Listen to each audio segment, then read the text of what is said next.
Hi guys, today I'm going to be showing you how to get the look of a background stamp without actually using a background stamp. So here are some images that I was doing without using a background stamp, getting the effect of a background stamp. So background stamps are just larger images of stamps. You could use them like your regular stamps with your ink and your acrylic block, but they are more expensive. This set was about $5. It's by Friskus. So I'm going to be teaching you how to get these images without actually using a background stamp. So it's perfect for beginners. It's a lot cheaper. When you do this, you can also heat emboss, and I will explain that as we go through how to do this. So all you're going to need for this are some stencils. So you can use alphabet stencils or larger background stencils. You're going to need that, some paper. This is just an 8.5 scrap paper, 8.5 by 11 scrap paper that I have. This is the Recollections brand. Also going to be using some inks. I'm going to be using a Campus Pigment ink, a Forever in Time paper craft collection, and a Forever in Time paper craft collection in purple, and some makeup sponges to go along with each of them. You can get your makeup sponges at your local beauty supply store or at your local dollar store, and your inks you can get at your local craft store or some of your dollar stores. So all we're going to do to get this image is we're going to take our piece of paper and place that underneath the image that we want to get. So I'm going to go for this one right here.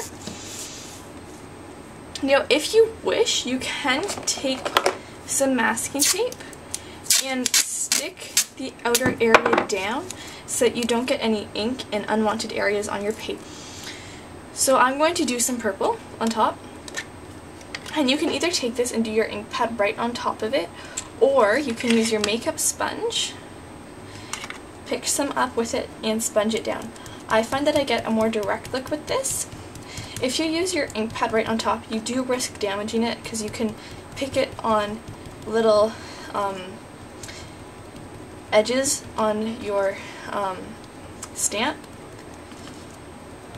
So I prefer to apply a generous coat. You can get re-inkers for your stamps. For some of the small brands, you can't. But just make sure you don't mix up pigment and dye-based inks if you go to re-ink. So just stamping this down. You can also go ahead and wipe it to wipe up some of this extra ink that's around here, and use that ink on your paper in between your stencil to get your image, so you're saving some ink there. I've never run out of an ink pad, except for my embossing one, but that's a little bit of a different thing. It's more of a glue.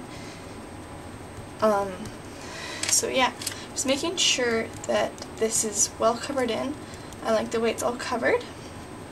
I feel as though I have a generous coat on there. Just gonna wipe up some of this excess ink with my makeup sponge. It can start to shred, as you can see the little bits on mine. So I'm going to put that on, and then I'm going to take a rag and just use that to wipe up some of the excess ink that is on my stencil. It's plastic, so it easily wipes off.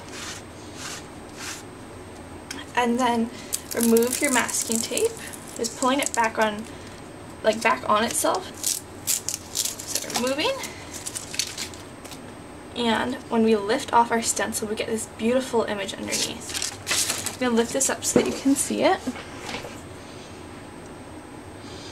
You get this beautiful stamped image. You do get a little bit of bleeding outside the lines, but that's something that you can fix and improve on as you do more.